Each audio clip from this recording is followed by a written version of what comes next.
Assalamu alaikum. This is qist number 17 part 2 of Asir Mehram Askalam Alisha Khan. اور آج کی episode کافی تھوڑی سی late آئی ہے، بٹ آگے سے انشاءاللہ ہر روز ایک دن کے گیپ سے اسیر محرم آئیے اور اگلے دن مانجاؤ نا کی آئے گی. اور مان جاؤ ناؤ اس ایک اسپیشل رمضان ایپیسوڈ ہے، تو ہوپ فلی آپ سب کو بہت پسند آئے گا. اس کو بھی اتنا ہی پیار دیں جس طرح آپ لوگ اسیر محرم کو دیتے ہیں. وہ اسپیشلی آپ لوگوں کے لیے ہی لکھی جا رہی ہے، ورنہ رائٹر علیشہ خان اس کو بھی پیڈ ای بک کی طرح عید پہ دے سکتی تھیں، لیکن وہ آپ لوگوں کے لیے ہی لکھی جا رہی ہے.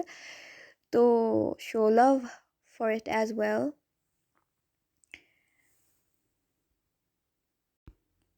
اسیر محرم اسقلب علیشہ خان قسط 17 پارٹ 2. ایک ہفتے بعد آج شاہ مینشن میں تراب اور حالے کی دعائے خیر کی تقریب تھی. مینشن کے اندرونی ہال میں عورتوں کا انتظام تھا، جبکہ باہر وسیع لان میں مردوں کا انتظام کیا گیا تھا. حالے کا زخم اب پہلے سے بہت بہتر تھا. وہ سہارا لیے بغیر چل سکتی تھی، بس کبھی کھانستے یا چھینکتے ہوئے اسے ہلکی سی اندرونی تکلیف ہوتی تھی. عالمگیر شاہ نے ابھی تک ظہیر خان کی فیملی کو ان کے گھر نہیں بھیجا تھا. انہوں نے انہیں شادی تک زبردستی روک کے رکھا ہوا تھا.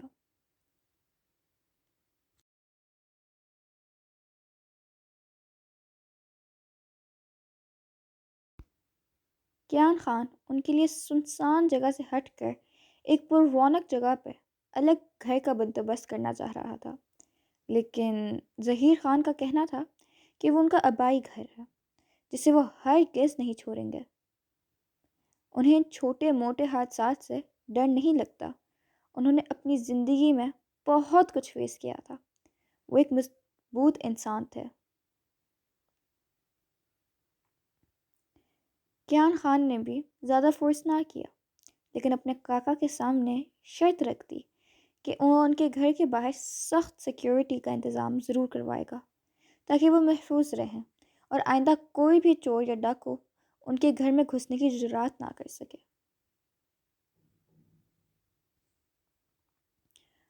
حالے اب بھی راتوں کو ڈر جاتی تھی. وہ اس واقعے کو بھول نہیں پا رہی تھی.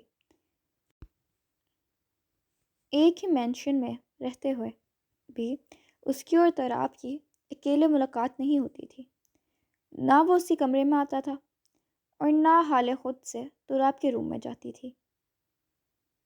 بس ڈرائنگ روم میں یا لاؤنج میں ہی سب کے سامنے ایک دوسرے کے چہرے پر نظر پڑ جایا کرتی تھی. حالے اپنی ساری زندگی بہن بھائیوں کے لیے ترستی رہی تھی، لیکن یہاں مینشن میں اسے انوشا، فرح اور اذہان دنیا کے بہترین سبلنگز کے طور پر ملے تھے. وہ اس کا بہت خیال رکھتے تھے، حتیٰ کہ زرغام بھی اپنی چچی کے ساتھ بہت اٹیچ ہو گیا تھا. وہ چاروں ہر رات حالے کے ساتھ گپ شپ لگانے کے ساتھ ساتھ کوئی نہ کوئی گیم بھی کھیلتے تھے تاکہ اسے اس ٹرامے سے نکال سکیں جس سے وہ گزر رہی ہے.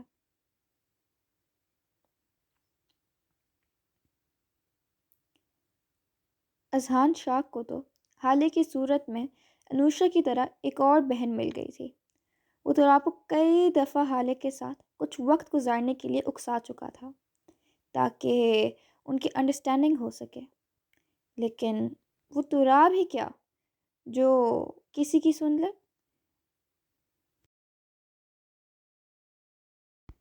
وہ ایک کان سے سن کر دوسرے کان سے نکال دیتا تھا. آج کل تراب ہر وقت کسی نہ کسی آن لائن میٹنگ میں مصروف رہتا تھا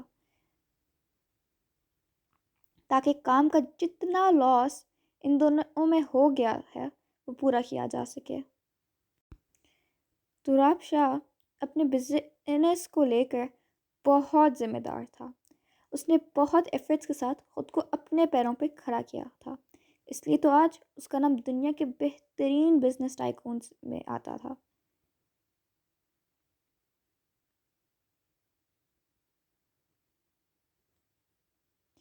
یہ کیا حالت بنائی ہوئی ہے تم نے اپنی؟ اب تو شادی کو لے کر تھوڑا سیریس ہو جاؤ تو آپ، کیونکہ اس دفعہ تم نے خود اپنی مرضی سے رخصتی کی ڈیٹ سلیکٹ کی ہے۔ سفید شلوار قمیض میں ملبوس اذہان شاہ نے سنجیدگی کے ساتھ تراب شاہ کو ڈپٹا، جو بالکل ابھی مینشن کے لا میں داخل ہوا تھا۔ وہ عام سی حالت میں تھا۔ بلیک سوٹ پینٹ پر اس نے سادہ سی بلیو ٹی شرٹ پہن رکھی تھی، جس میں تراب کی کسرتی بازوؤں کے مسلز نمایاں ہو رہے تھے۔ وہ کل رات سے اسی لباس میں گھوم رہا تھا، جبکہ دعائے خیر میں بہت ایلیٹ مہمان انوائٹڈ تھے، جنہوں نے نفیس اور شاندار ڈریسنگ کی ہوئی تھی۔ ابھی شادی شروع نہیں ہوئی، اور ویسے بھی میں نے صرف رخصتی کی ایونٹ کی ڈیمانڈ کی تھی۔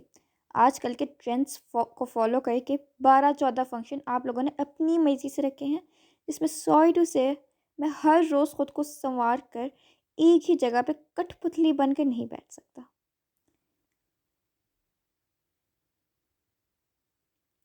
تراب شاہ نے لاپرواہی سے کہتے ہوئے ہاتھ اٹھا لیا۔ وہ دونوں بھائی ابھی مہمانوں کی نظروں سے دور کھڑے تھے۔ ٹھیک ہے، میں سمجھ سکتا ہوں، باقی فنکشنز تو موم، انوشے اور فرحان نے اپنے شوق پورے کرنے کے لیے رکھے تھے، جو کافی دن سے جاری تھے، لیکن کم سے کم تمہیں حلیہ درست کر کے آج کی دعائے خیر میں تو شامل ہونا چاہیے تھا۔ اب تو دعا کا بھی اینڈ ہو رہا ہے۔ یہی اگر تمہارے کسی دوست نے تمہیں قوالی نائٹ پہ انوائٹ کیا ہوتا تو تم پیسے اڑانے سب سے پہلے وہاں پہنچے ہوتے۔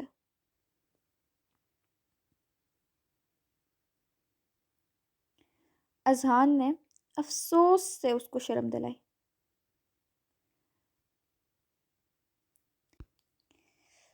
مجھے یاد نہیں تھا کہ آج دعائے خیر ہے، ورنہ میں ٹائم سے شامل ہو جاتا۔ تراب نے کان کھجاتے ہوئے لاعلمی سے کندھے اچکا دیے۔ واہ، کیا کہنے ایسے کہ تراب شاہ کے دل تو چاہ رہے کہ تمام مہمانوں سے تمہاری اتنی لاپرواہی پہ تالیاں بجواؤں، اور اسپیشلی بابا جان سے تمہیں روسٹ کرواؤں، لیکن افسوس ابھی دعا ہو رہی ہے اور میں انہیں ڈسٹرب نہیں کر سکتا۔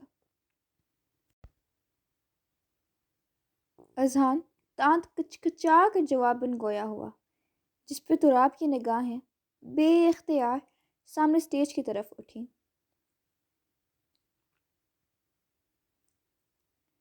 وہاں ایک نورانی چہرے والے بزرگ شخصیت آنکھیں موندے مائک پر رقت امیز لہجے میں دعائیہ کلمات ادا کر رہے تھے۔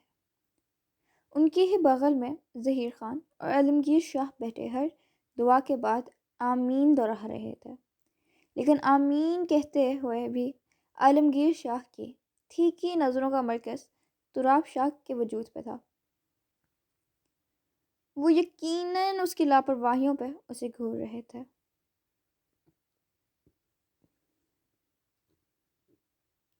خیر سے بابا جان کی ڈانٹ ڈپٹ کی کمی آپ بہت اچھے سے پوری کر چکے ہیں لالا، چلیں اب دعا میں شامل ہوتے ہیں۔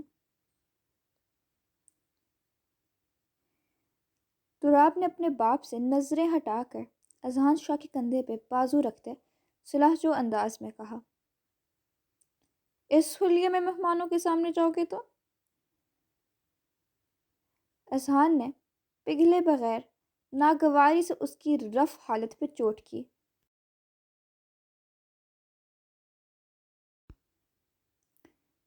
بالکل، لیکن اس میں اتنا حیران ہونے والی کیا بات ہے؟ شرٹلیس ہوئی نا گھوم رہا ہوں۔ تراب آنکھیں سکیڑ کے رازداری سے سرگوشی نما آواز میں گویا ہوا تو اذہان ماتھے پہ تیوریاں چڑھانے لگا۔ اوپر تمہارے روم میں تمہارا ڈریس بالکل تیار پڑا ہے تراب، 5 منٹوں میں کپڑے بدل کر آؤ۔ اذہان نے دبی دبی آواز میں اسے حکم دیا۔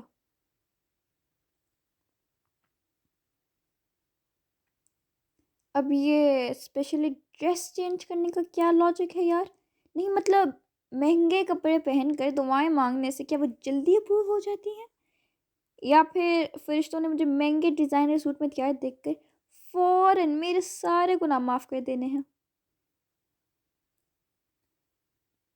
تراب نے اس کے ہم قدم چلتے ہوئے ہونٹوں پہ ٹیڑھی اور پر اسرار مسکراہٹ سجا کر بے نیاز لہجے میں اذہان کو لاجواب کیا تو وہ اس پاگل سے مزید بحث کرنے کا ارادہ ترک کرتا خفگی سے سر چھٹک کے مہمانوں کی طرف بڑھ گیا۔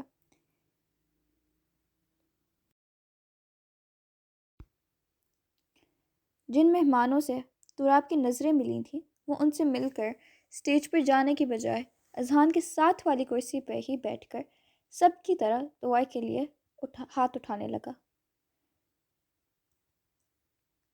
چاچو جانی اب کہاں تھے؟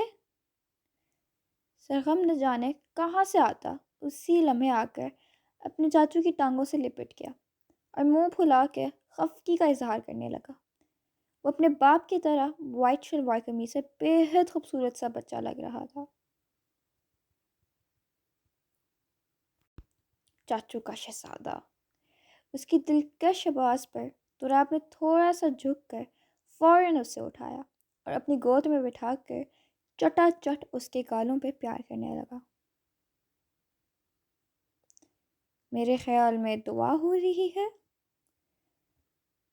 ان دونوں چاچو بھتیجے کو ایک دوسرے میں گم ہوتے دیکھ کر اذہان نے مدھم آواز میں سنجیدگی سے احساس دلایا، جس پہ سرغام نے معصومیت سے اپنے ہونٹوں پہ شہادت والی انگلی رکھ لی، جبکہ تراب نے مسکراہٹ دبا کر سرغام کے چھوٹے چھوٹے ہاتھوں کو اپنی ہتھیلیوں سے کور کر کے دعا کے لیے اٹھا لیا اور اپنے ہونٹ اس کے کان کی طرف سرکائے۔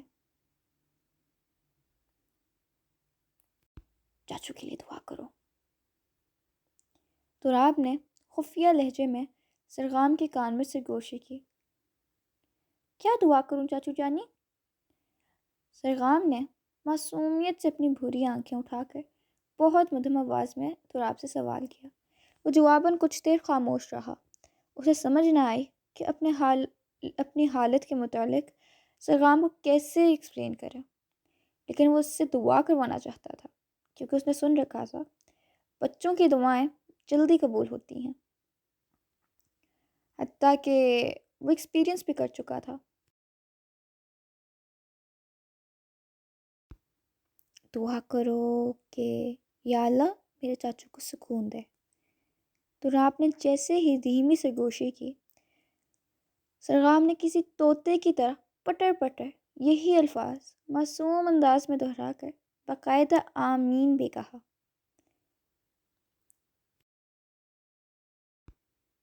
ایک اور دعا کرو۔ تراب نے اس کی پیاری سی آنکھیں چوم کر فرمائش کی، جس پر سرغام نے سوالیہ انداز میں سر اٹھایا۔ اذہان اپنی باریک کانوں سے ان کی مدھم گفتگو بھی بہت آسانی سے سن پا رہا تھا۔ وہ بے اختیار اپنے چھوٹے بھائی کی پرسکون اور لمبی زندگی کی دعا مانگنے لگا۔ اللہ سے کہو کہ اگر حال چاچی میرے چاچو کے حق میں بہتر نہیں ہے تو…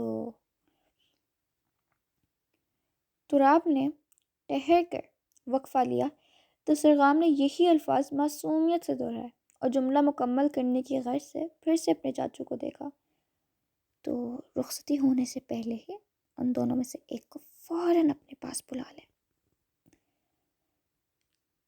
تراب نے سنجیدگی سے جملہ مکمل کر کے سرغام کو دیکھا، جو اس کی دعا کو دماغ میں پروسیس کیے بغیر شد و مت سے اللہ سے دعا مانگتا کیوٹ انداز میں آمین بول رہا تھا، جبکہ اذہان نے جھٹکے سے سر اٹھا کے تراب کو دیکھا۔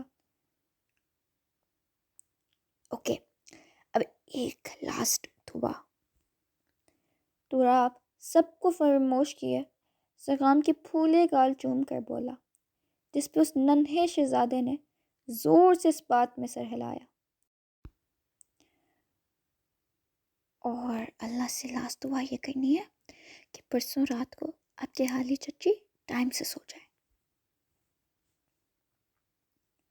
تراب شاہ نے گمبھیر آواز میں سنجیدگی سے سرغام سے کہا، جس پہ آگے پیچھے جھولتے ہوئے بڑے مزے سے اپنے چاچو کے الفاظ بولنے لگا، یہ جانے بغیر کہ چاچو نے ایسا کیوں کہا ہے۔ اذہان شاہ کا دماغ بھگ سے اڑا اسے منٹ سے بھی کم وقت لگا تھا تراب کی اس دعا کا مقصد سمجھنے میں۔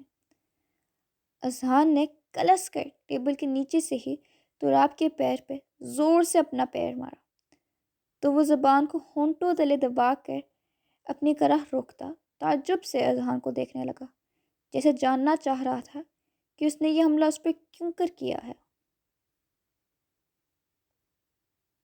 تمہارا دماغ ٹھیک ہے؟ یہ میرے بیٹے سے کیسی دعائیں کروا رہے ہو پاگل انسان؟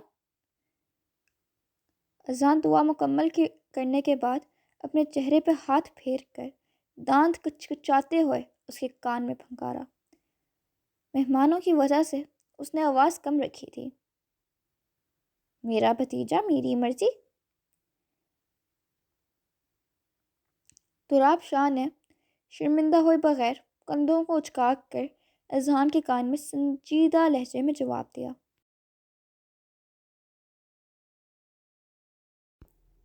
ڈھنگ سے دعا مانگو اسٹوپڈ انسان۔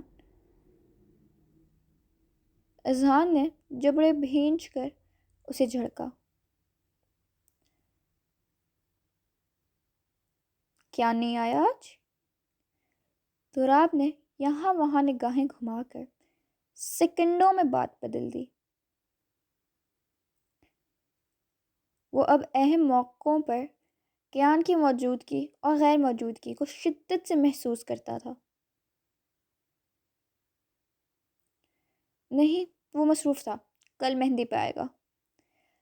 اذہان نے سرسری انداز میں جواب دے کر سرغام کے بکھرے بالوں میں نرمی سے ہاتھ پھیرا، جو اس سے ہل جھل کے دعا مانگنے کے بعد منہ پہ ہاتھ پھیر کے بلند آواز میں آمین کہتا بےحد پیارا لگ رہا تھا۔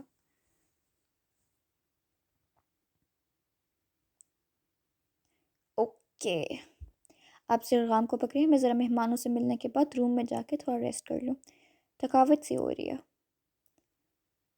تراب نے تکان زدہ لہجے میں بول کر سرغام کو اذہان کے حوالے کیا اور کرسی سے اٹھ کر کھڑا ہوا۔ اگر تم اس کے پرسوں رائٹ ٹائم سے سونے کی دعائیں نہ مانگو تو یہ تھکاوٹ بہت اچھے انداز میں بتائی جا سکتی ہے۔ اذہان شاہ نے آئی رول کرتے ہوئے اس کو ذو معنی سے جواب دیا۔ تراب شاہ جو ٹیبل سے موبائل اٹھا رہا تھا اس کے بعد کا معنی خیز مطلب سمجھتے ہوئے بے ساختہ اسی لمحے ہاتھ روک کر اذہان کو دیکھا۔ کیوں اسے ایک دفعہ پھر ہاسپٹل پہنچانا چاہتے ہیں؟ تراب شاہ مدہم لیکن بھاری آواز میں سنجیدگی سے گویا ہوتا سر جھٹک کر تیز تیز قدم اٹھاتا ان مہمانوں کی جانب بڑھ گیا جن سے وہ ابھی تک نہیں ملا تھا۔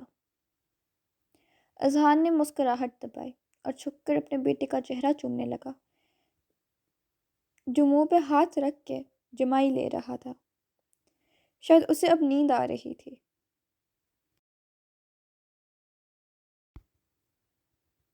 اندرونی ہال بہت ہی خوبصورتی سے سجایا گیا تھا، ہر طرف موتی کے پھولوں کی خوشبو رچی ہوئی تھی۔ تمام عورتیں نرم سفید قالین پہ پڑے کشن سے بیٹھی دعا مانگ رہی تھیں، جبکہ حالے کے لیے آرام دہ صوفے کا انتظام تھا۔ ایک عمر رسیدہ نورانی چہرے والی عورت اس کے ساتھ والے صوفے پہ موجود تھی جو بلند آواز میں حالے اور تراب کے اچھے نصیب کی دعائیں مانگ رہی تھیں، جس پہ سب ہی آمین دہرا رہے تھے۔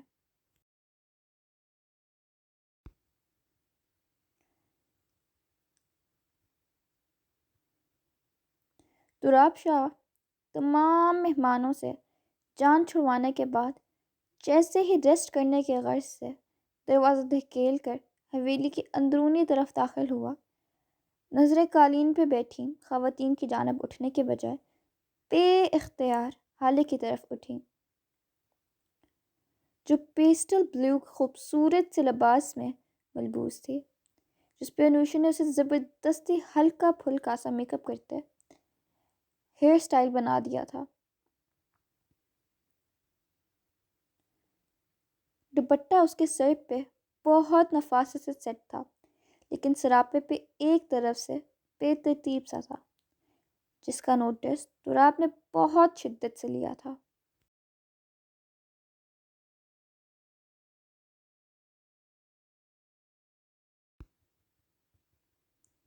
ویسے تو مردوں کا آنا یہاں ممنوع تھا، لیکن بہت سے چچا زاد، تایا زاد، خالہ زاد اور ماموں زاد میل کزنس ایسے تھے جن سے ان کی سب کی بہت اچھی بانڈنگ تھی۔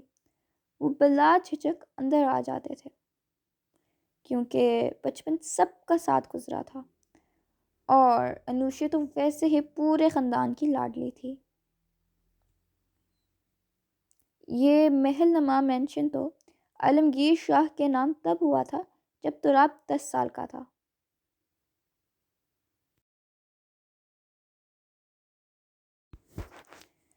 حالے بہت پیاری لگ رہی تھی۔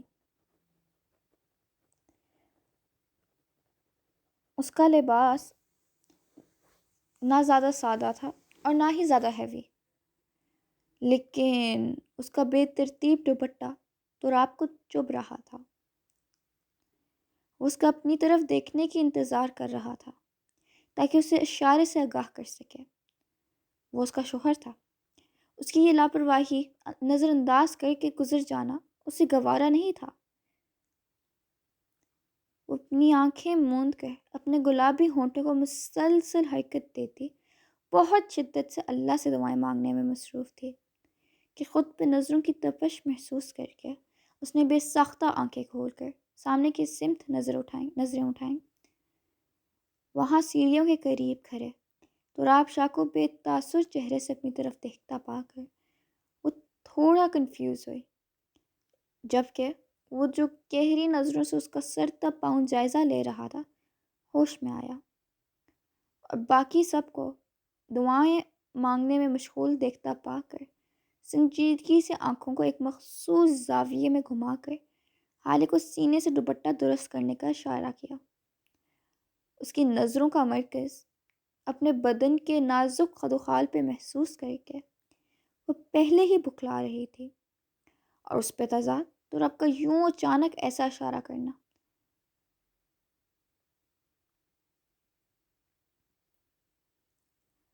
حالے سٹ پٹا کر دعا چھوڑتی تیز ہوتی دھڑکنوں کے ساتھ فوراً سے پہلے اپنا دوپٹہ درست کرنے لگی۔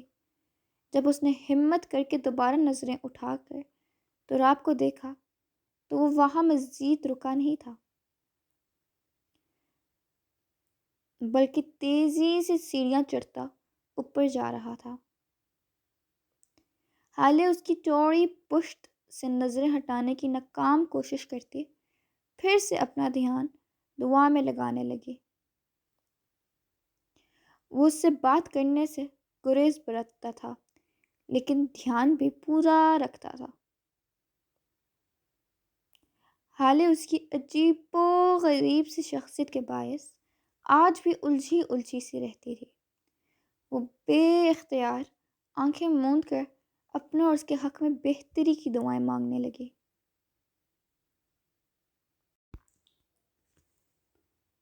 او مائی گاڈ، ایسے کیسے ہو سکتا ہے؟ شٹ! ایل بھی نگاہیں جما کے اضطرابی کیفیت میں کھڑا برہان شاہ ایک دم غصے سے چلایا، کیونکہ باؤنڈری لگ چکی تھی۔ چھکا اتنا اونچا تھا کہ اسٹیڈیم میں بیٹھے لوگ سر اٹھا کر حیرت سے ہوا میں گم ہوتی بال کو دیکھنے کی کوشش کر رہے تھے۔ ایک جھٹکے میں سارے میچ کی بازی پلٹی تھی، اور برہان شاہ کا طیش سے برا حال ہو رہا تھا، کیونکہ اس نے آسٹریلیا کی ٹیم پہ اپنے کروڑوں روپے لگائے ہوئے تھے جو شاید آج مٹی میں ملنے والے تھے۔ بیٹ پہ ایک طرف سمٹ کر بیٹھی نازلین تھوک نکل رہی تھی۔ برہان شاہ جوں غصے سے چلا رہا تھا، وحشت سے اس کے رونگٹے کھڑے ہو رہے تھے۔ اگر اس پوری دنیا میں کسی کے غصے سے ڈر لگتا تھا تو وہ بران شاہ تھا، جو فون پہ نہ جانے کس کو گالیاں بکتا ہوا، سرخ ہوتی آئس بلیو آنکھیں LED اسکرین پہ جمائے ہوئے تھا۔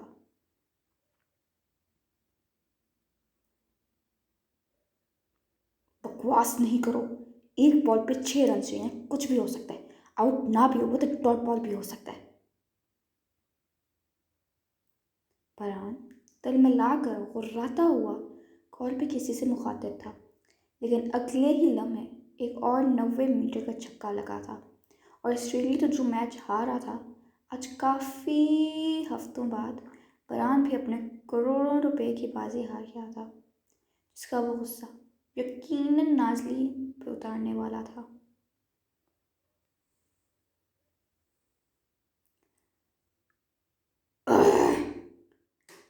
فرحان نے غصے سے اپنا موبائل پوری قوت سے LED اسکرین پہ مار کے 2 مزید نقصان کیے تھے، جس پہ نازلین کے ہونٹوں سے بے اختیار ایک چیخ نمودار ہوئی۔ فرحان نے مٹھیاں بھینج کر گردن موڑتے ہوئے اس کو گھوری سے نوازا، جو لبوں پہ ہاتھ جما کر آنکھیں پھیلائے اسے خوف سے دیکھ رہی تھی۔ تم نے مجھ سے کہا تھا کہ آسٹریلیا جیتے گا، لیکن دیکھو آسٹریلیا ہار گیا۔ اب تم اپنی ہار مناؤ نازلین ہاشمی۔ بران نے اشتعال انگیز لہجے میں دھاڑ کر اپنی شرٹ کے بٹن کھولنا شروع کیا، اور ایک جست میں نازلین کے سر پہ پہنچ گیا، جو حلق ترک کرتی ہوئی اسے التجائیہ نظروں سے دیکھ رہی تھی۔ لیکن بران رحم کھائے بغیر اسے پیچھے کو بستر پر پٹکتا ہوا اپنی برانڈڈ شرٹ تیزی سے چیر کے دور اچھالتا اس پہ سایہ فگن ہوا۔ I am sorry بران۔ نازلین نم آواز میں معذرت کر رہی تھی، لیکن بران آپے سے باہر ہوتا ہوا اس کے ہونٹوں کو اپنی وحشیانہ گرفت میں لے کر ان نازک پنکھڑیوں پر ظلم ڈھانے لگا۔ اس کی قربت سے نازلین کی جان جاتی تھی، کیونکہ بران غصے میں اکثر بے رحم بنتا اسے ہرٹ کر جاتا تھا۔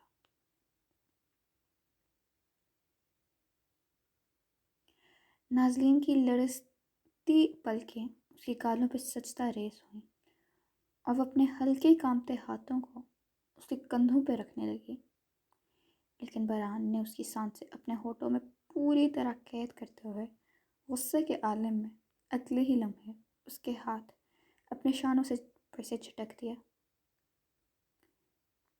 کتنی دفعہ کہا ہے کہ میرے سامنے یہ دوپٹہ لپیٹنے والا ڈھونگ نہ رچایا کرو، کیونکہ میں تمہاری اصلیت سے بہت اچھے سے واقف ہوں۔ بران نے کافی دیر بعد اس کے لبوں سے اپنے ہونٹ ہٹا کر برہمی سے پھنکارتے ہوئے نازلین کے وجود سے دوپٹہ کھینچ کر ہٹا دیا۔ نازلین کو اپنے ہونٹوں پہ جلن محسوس ہونے لگی۔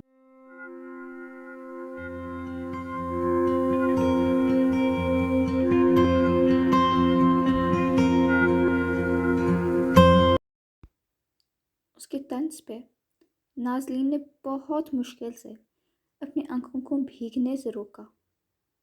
وہ ٹھیک ہی تو کہتا تھا۔ میری طبیعت تھوڑی خراب ہے آج۔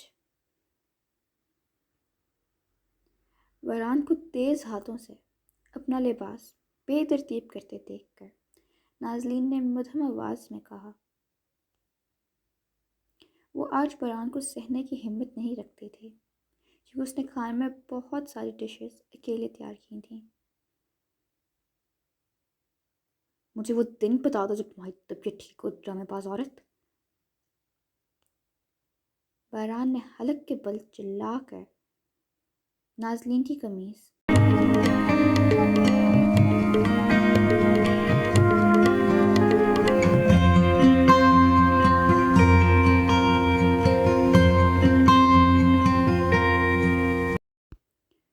اس کی دھار پہ سانس روک کر اپنی آنکھیں زور سے میچ گئی۔ بران نے اپنی گرفت نازلین کی نازک کمر کے گرد مضبوط کی اور اس کی شگاف گردن پہ بے دردی سے جھک گیا۔ بران کے سفید چہرے میں غصے کی سرخیاں چھلک رہی تھیں۔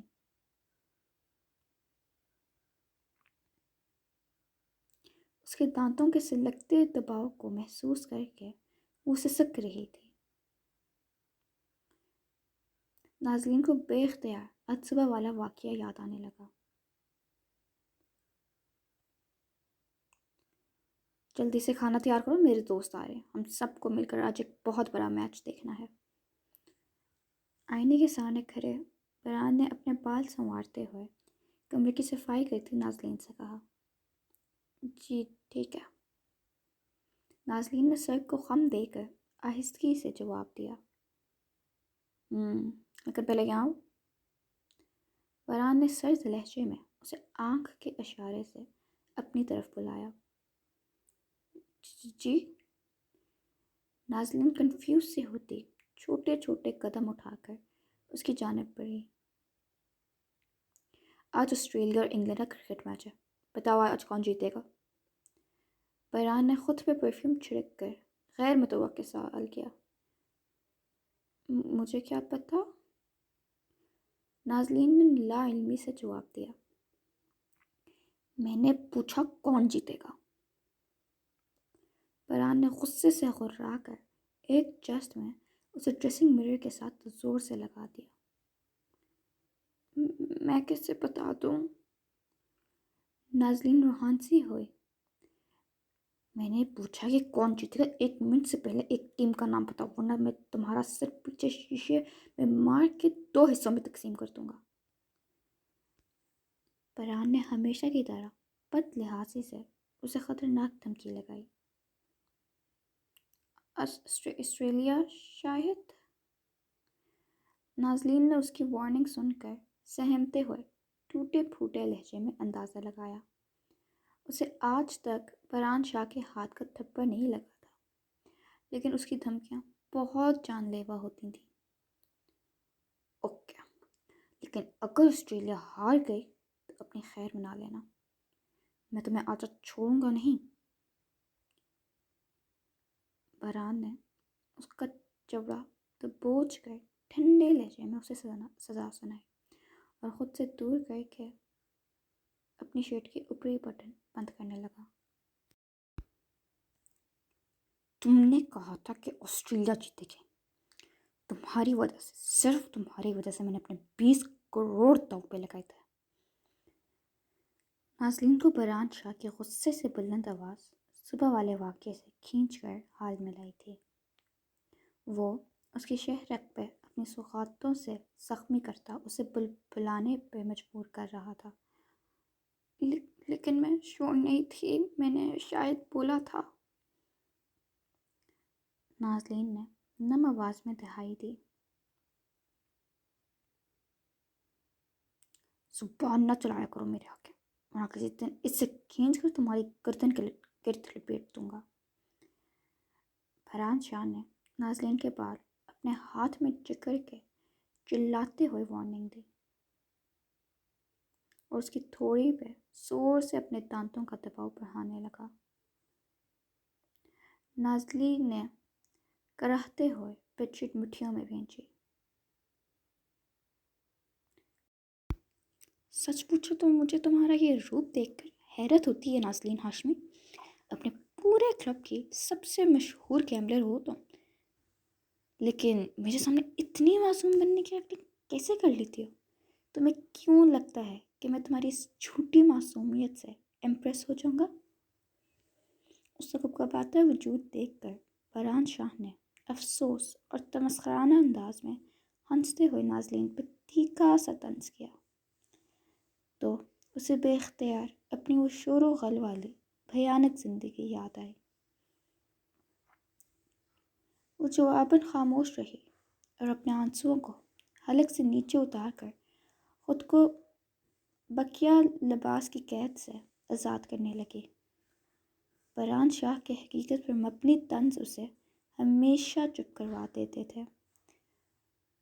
بران نے ناگواری سے اس کی طرف دیکھا تھا، جو نظریں جھکائے بے تاثر چہرے کے ساتھ اب اس کی جینس کا بیلٹ کھول رہی تھی۔ بران کو اپنا غصہ اس کے وجود میں گم ہو کر ہی تو اتارنا تھا۔ اس بات سے نازلین واقف تھی، اس لیے وہ تمام بندشیں ختم کرنے لگی تاکہ وہ اپنی شکست کا سارا غصہ اس کے وجود پہ انڈھیل کر اپنی انیا کو تقسیم پہنچائے اور اسے جلد از جلد رہائی بخش دے، کیونکہ وہ شاور لینے کے بعد تھوڑا ریسٹ کرنا چاہتی تھی۔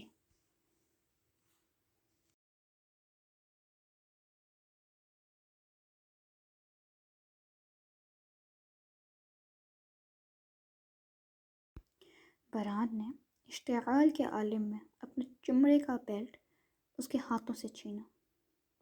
دھات کی بالکل سرد آواز کمرے کے سناٹے میں گونجی۔ بران کی آنکھیں اس وقت سلگتے ہوئے کولوں کی مانند تھیں جن میں نازلین کا وجود بھسم ہو رہا تھا۔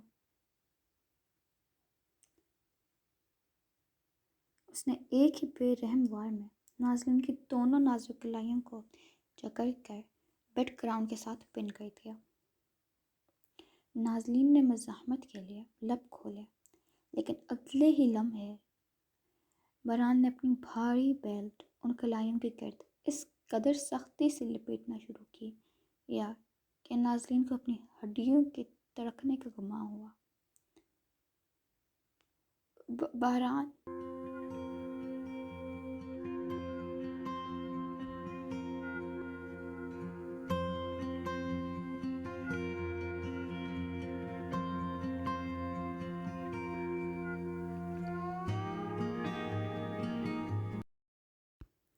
بران سرد و سپاٹ لہجے میں دانت کچکچاتے ہوئے دھاڑا اور خود کو بقیہ رکاوٹوں سے آزاد کرنے لگا۔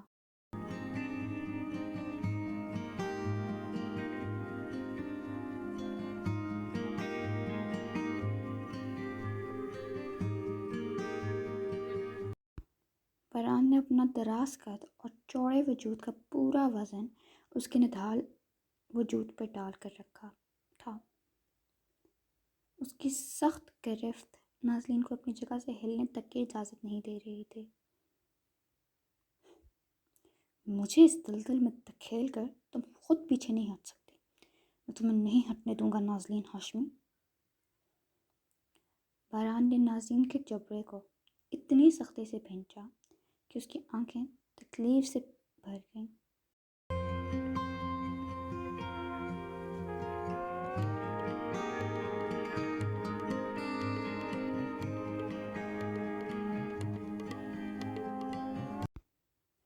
نازلین کے حلق سے ایک ادھوری چیخ نکلی جو کہ بران کے مضبوط ہاتھ تلے دب کر رہ گئی۔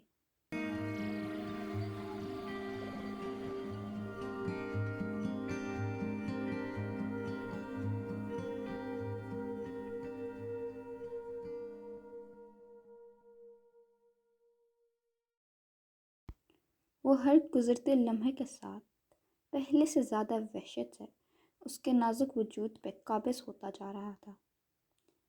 اس کی بے رحم غربت ہمیشہ کی طرح نازلین کے حواس معطل کر رہی تھی۔ کچھ دیر بعد وہ تھک کر اس کے برہنہ سینے میں پناہ لینا چاہ رہی تھی، لیکن بران نے نازلین کی کلائیوں پہ لپٹا بیلٹ مزید ٹائٹ کرتے ہوئے اسے ایسا کرنے سے باز کیا۔ وہ اسے اپنے سینے سے نہیں لگاتا تھا، یہاں تک کہ اسے قربت کے ان لمحات میں نازلین کے ہاتھ بھی اپنے وجود پہ برداشت نہیں ہوتے تھے۔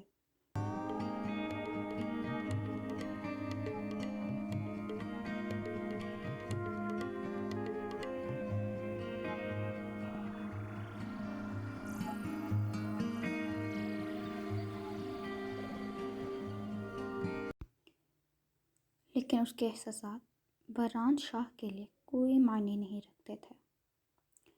نازلین بھی الفاظ کی صورت میں شکوہ نہیں کرتی تھی، کیونکہ وہ خود اپنے آپ کو سزا دینا چاہتی تھی۔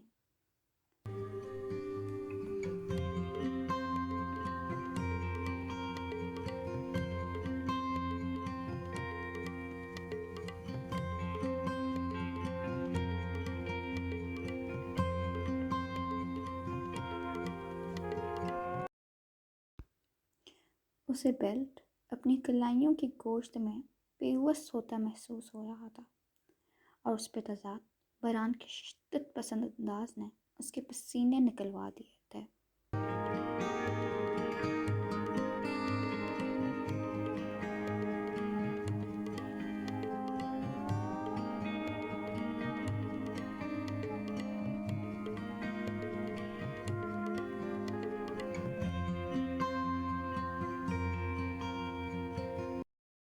آج شاہ مینشن میں حالے اور تراب کی مہندی تھی۔ سب نے ادھم مچایا ہوا تھا، خصوصی طور پہ تراب شاہ کے دوستوں نے۔ ہر طرف آتش بازی اور فائرنگ کی آوازیں بلند ہو رہی تھیں۔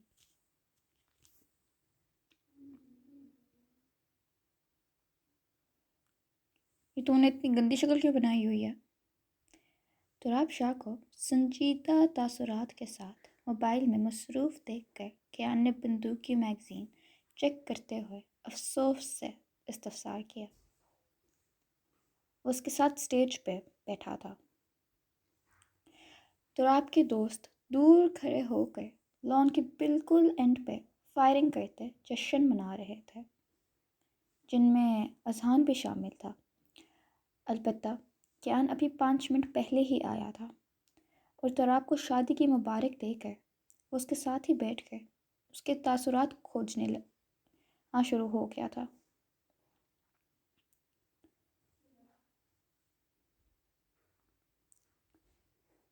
تراب نے موبائل سے نگاہیں ہٹا کر بے نیازی سے آئی برو چکا کے کیان کی طرف دیکھا، جیسے اس کے تبصرے کا مقصد جاننا چاہ رہا ہو۔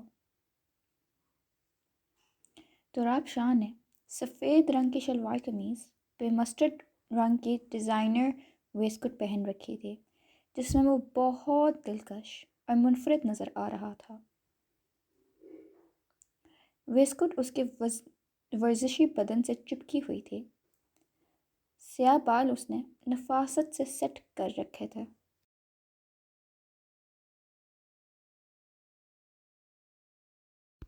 یو نو واٹ، ہم پختونوں میں اگر کسی کی تیسری یا چوتھی بھی شادی ہو رہی ہو نا تو اس کے چہرے سے مسکراہٹ ختم ہونے کا نام نہیں لیتی۔ تجھے دیکھ کے ایسا لگ رہا ہے جیسے کسی نے تیری جائیداد ہڑپ لی ہے، یا پھر تجھے مار پیٹ کے یہاں بٹھایا ہے۔ کیان خان نے بھاری سحر انگیز آواز میں اس کو پتے کی بات بتاتے ہوئے بندوق کو اپنے ہاتھ میں گھمایا۔ ریئلی؟ تمہارے بابا کی کتنی بیویاں؟ تراب شاہ نے فون کی اسکرین آف کر کے یوں ہی دلچسپی سے سوال کیا۔ 3؟ کیان خان نے گویا تراب شاہ کے سر پہ بم پھوڑا تھا۔ واٹ؟ تراب نے حیرت سے خود کو چلانے سے روک کر مدھم آواز میں سوال کیا۔ لیکن ابھی تو ڈیڈ کی فرسٹ وائف کی بہت جلدی ڈیتھ ہو گئی تھی، پھر انہوں نے صدمے میں ایک کی بجائے بیک ٹو بیک 2 شادیاں رچا لیں۔ کیان نے بہت سنجیدگی سے اس کو تھوڑی تفصیل بتائی، جس پر تراب ہکا بکا ہو کر اسے دیکھنے لگا۔ تراب اتنا حیران اس لیے ہو رہا تھا کیونکہ اس کے خاندان میں آج تک کسی نے دوسری شادی نہیں کی تھی۔ اوہ، تو ٹوٹل کتنے سبلنگس ہیں تمہارے؟ تراب نے بہت مشکل سے اپنی حیرانی پہ قابو پا کر ایک اور سوال کیا۔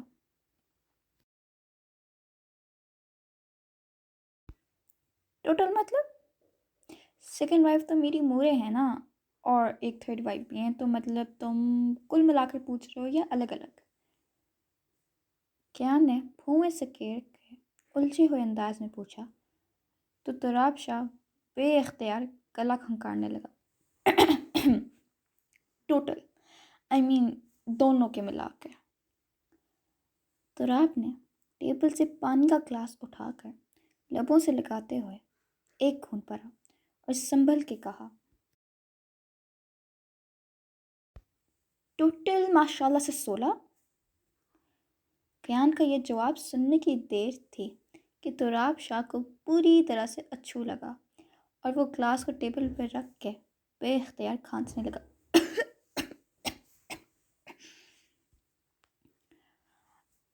Are you okay? Kiyan Khan نے اس کی حیرت سے مخصوص ہو کر اس کی طرف ٹشو بڑھاتے ہوئے مصنوعی فکر مندی سے سوال کیا۔ وہ ایسی پرسنل باتیں کسی کے ساتھ ڈسکس نہیں کرتا تھا، لیکن تراب سے اس کا بانڈ ہر کسی سے الگ بنتا جا رہا تھا۔ 16؟ آر یو شور؟ تراب شاہ نے اپنے بھیگے لب صاف کرنے کے بعد اپنی ویسکٹ پہ پھیلتا تھوڑا سا پانی صاف کیا اور سیاہ آنکھیں پھیلا کے کنفرم کرنے والے انداز میں پوچھا۔ کیان نے مسکراہٹ دما کر نارمل انداز میں ہنکار بھرا۔ تو مطلب تمہیں ان سب کے نام کیسے یاد رہتے ہیں؟ تراب شاہ کو حقیقتاً پریشانی نے آ گھیرا تھا، اس لیے تو وہ ایسے سوال کر رہا تھا۔ میرا IQ لیول تم جتنا لو نہیں ہے نا، اس لیے یاد رہ جاتے ہیں۔ کیان خان نے لگے ہاتھ ٹھیکا سا جواب دے کر اسے سلگنے پہ مجبور کیا۔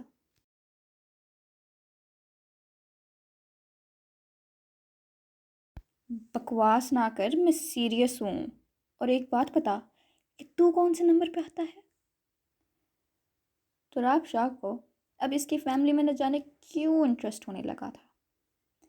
میں دوسرے نمبر پہ ہوں، مجھ سے بڑے ایک لالا ہیں، ان کی شادیاں ہو گئی ہیں۔ کیان نے اپنے آخری الفاظ سے تراب شاہ کا دماغ گھما کے رکھ دیا تھا۔ شادیاں؟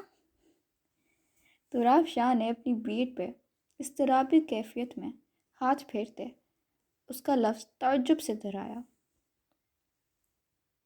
ہاں، انہوں نے بابا جان کی مرضی سے 2 خاندان میں کی ہیں اور ایک باہر اپنی مرضی سے۔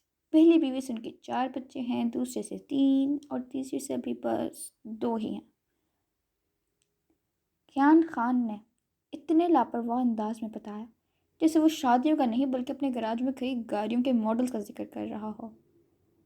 بس یہ بس ہے؟ تمہارا دماغ درست ہے؟ تم لوگوں کو شادیاں اور بچے پیدا کرنے کے علاوہ اور کوئی کام نہیں ہے؟ تراب کی آواز میں چھپی جھنجھلاہٹ اور صدمے میں اب اضافہ ہو رہا تھا۔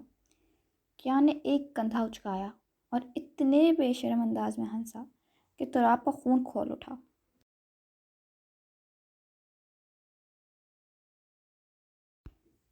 کام تو بہت ہیں، لیکن یہ والا کام ہمارا پسندیدہ مشغلہ ہے۔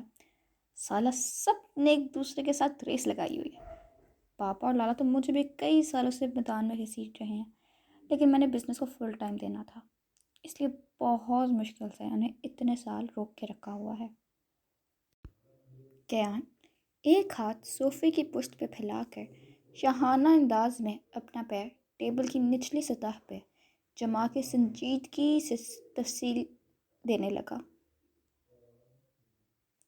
اب دیکھو نا، ہمارے پاس زمینیں ہی اتنی ہیں کہ اگر ہر مربع پر ایک بچہ کھڑا کر دیں تو بھی جگہ بچ جائے، تو پھر نسل کیوں نہ بڑھائیں؟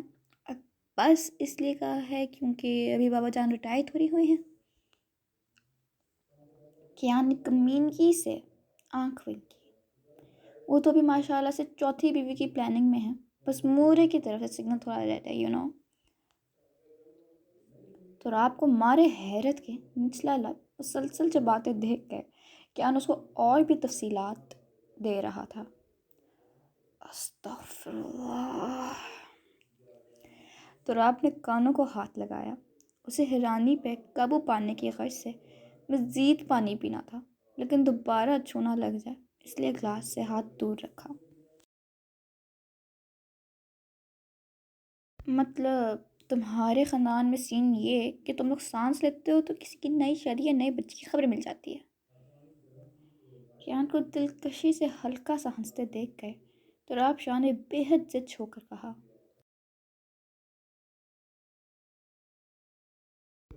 بالکل، کیونکہ فیملی بڑھانا ہی انویسٹمنٹ ہے۔ کیان نے ہنسی کا اثر زائل کر کے مصنوعی سنجیدگی سے کسی تجربہ کار کی طرح تراب شاہ کی انفارمیشن میں اضافہ کیا۔ خیر سے انویسٹمنٹ تم سب کی تگڑی ہے، ایسا کرو نا 2-4 بچے ہمیں ڈونیٹ کر دو، ہمارا زرغام بیچارہ اکیلا بور ہوتا رہتا ہے۔ تو راب شاہ نے اپنے بھتیجے کو نگاہوں کے حصار میں لیا، اپنے سیاہ بالوں میں ہاتھ گھما کر چوں ہی فرمائش کی، کیان کا خوبصورت کہکا فضا میں بلند ہوا۔ زرغام اس وقت سامنے ٹیبل کی بڑی کرسیوں پہ اپنے دادا اور ان کے دوستوں کے پاس بیٹھا تھا۔ تو راب کو وہ بچے بے حد پسند تھے۔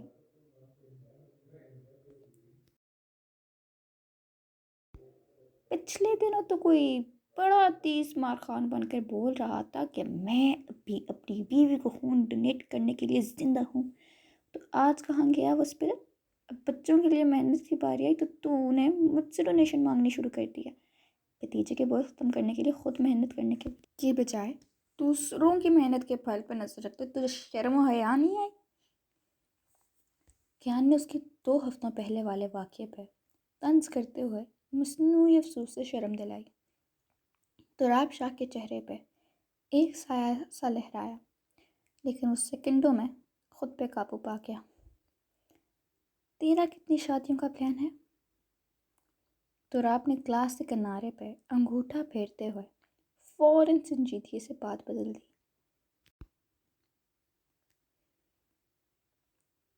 دیکھو یار، پلان تو ویسے 7-8 کا ہے، آخر اپنے خاندان کی پاپولیشن کا گراف بھی تو برقرار رکھنا ہے نا۔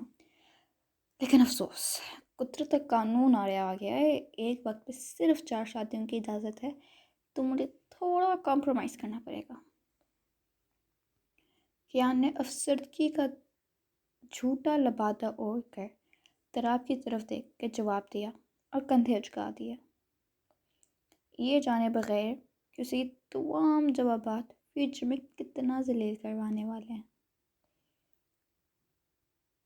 تراب شاہ نے تیزی سے گردن اوپر اٹھائی، وہ استجاب کے عالم میں ابھی اسے جھاڑ پلاتا کہ نگاہیں بے اختیار سامنے کی طرف اٹھیں اور اسی لمحے پتھر ہو گئیں۔ سیاہ شلوار قمیص میں ملبوس وہ دراز قد بھرپور جوان مرد آہستہ آہستہ قدم اٹھا کے آگے بڑھتا، لبوں میں سگریٹ دبائے گہرے کش بھرتا ہوا شاہ خاندان کے تمام لوگوں کو اپنی جگہ پہ حیران کر گیا تھا۔ اتنے سال بعد اپنے بیٹے کا چہرہ دیکھ کر قائم شاہ کی آنکھیں بے اختیار نم ہوئیں، جبکہ تراب شاہ کی سانسوں کا تنفس غصے سے پھولنے لگا۔ آنکھوں میں حیرت پھوٹ رہی تھی۔ باران؟ عالمگیر شاہ کے ساتھ بیٹھے قائم شاہ خود پر سے قابو کھو کر اپنی جگہ سے اٹھے اور متحیر انداز میں بیٹی کی طرف لپکتے ہوئے اسے تڑپ کے پکارا، لیکن اس نے پتھریلے تاثرات کے ساتھ ہاتھ اٹھا کر انہیں ان کی جگہ پہ روک دیا۔ آج پہلی دفعہ اس نے اپنے باپ کے سامنے سگریٹ نہیں بجھایا تھا، ورنہ وہ چند سال پہلے تو ایسا نہیں تھا۔ وہ تو ان کا سایہ دیکھتے ہی سگریٹ پیروں تلے مسل لیا کرتا تھا۔ سب کو اتنا حیران دیکھ کر کیان خان نے گہری نگاہوں سے باران کا جائزہ لیا، جسے آج وہ پہلی دفعہ ان کی کسی تقریب میں دیکھ رہا تھا۔ یہ چہرہ اس کے لیے نیا تھا۔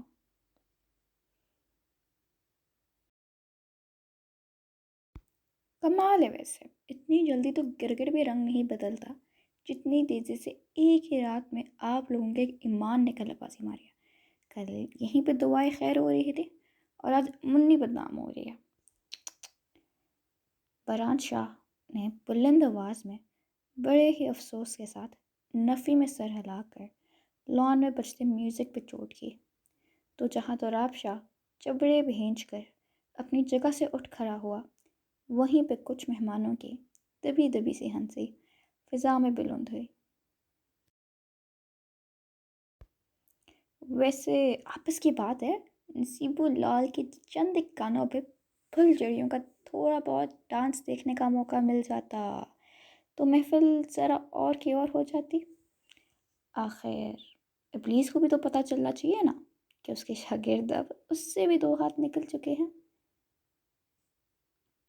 بران شاہ نے کمینگی سے ان سب کی طرف ایک نگاہ دوڑا کر آنکھ مارتے ہوئے معنی خیزی سے نامناسب بات کہی تو سب ہی اس کی بات کا مطلب سمجھ کے گڑبڑا گئے۔ قائم شاہ کی آنکھوں میں دکھ امڑ آیا۔ ان کا بیٹا ایسا نہیں تھا، یہ کوئی اور ہی بران شاہ تھا۔ وہ تو ایسے غیر مناسب الفاظ منہ پہ نہیں لاتا تھا۔ تراب شاہ کا بس نہیں تھا کہ وہ اپنے سامنے پڑے ٹیبل سے مہندی کا سارا سامان اٹھا کر اس کے سر میں دے مارے۔ البتہ کیان خان نے نچلا ہونٹ زور سے دانتوں تلے دبایا۔ اس کے خاندان کے کچھ بگڑے نواب زادے اپنی شادیوں پہ فیمل ڈانسرز کو بلوا کر ان پہ اپنے پیسہ حرام کرنے کے عادی تھے، اس لیے وہ بران کی بات کا مطلب بہت آسانی سے سمجھ گیا تھا۔ کیان کو سخت نفرت تھی اس حرام اور غلیظ کام سے۔ اذہان کے اشارے سے ڈی جے نے اسی لمحے میوزک بند کر دیا اور پورے لان میں خاموشی چھا گئی۔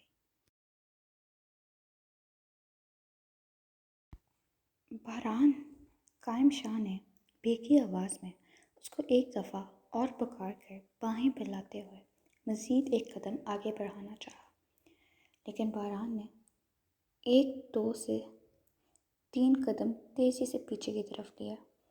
اسے سینے سے لگانے کے لیے تڑپ رہے تھے۔ کل تک جس بغیرت کے سائے سے آپ کا وضو ٹوٹ رہا تھا، اور اسی کو گلے لگا کر کون سا حج کرنے کا ارادہ ہے شاہ صاحب؟ بران شاہ نے استہزائیہ انداز میں کہکا لگا کر اتنا گہرا طنز کیا کہ قائم شاہ کو بازو اسی لمحے پہلو میں آ گرے اور وہ آنکھوں میں درد لیے اس کو دیکھنے لگے۔ ان کی اولادوں نے انہیں بہت بے بس کیا تھا۔ آج کے ایپیسوڈ پہ سب نے رسپانس دینا ہے۔ اسیر محرم کی سٹوری بہت انٹرسٹنگ پوائنٹ پہ آ چکی ہے۔ کون ہے آخر بران شاہ؟ کامنٹس پہ سب کے تبصرے ہونے چاہئیں۔ لائک، کمنٹ اور سبسکرائب سب کریں، ورنہ اگر کس لیٹ ہو جائے تب تو کچھ لوگ بہت جلدی نگیٹیوٹی پہ اتر آتے ہیں۔ سمجھا کریں کہ کبھی کبھار رائٹرز کا لکھنے کو دل نہیں کرتا، اس لیے وہ کس جلدی ڈالنے کے چکروں میں خراب نہیں کرتے۔ خیر، اللہ حافظ۔ سب کی کمنٹس کا انتظار رہے گا۔ Bye bye.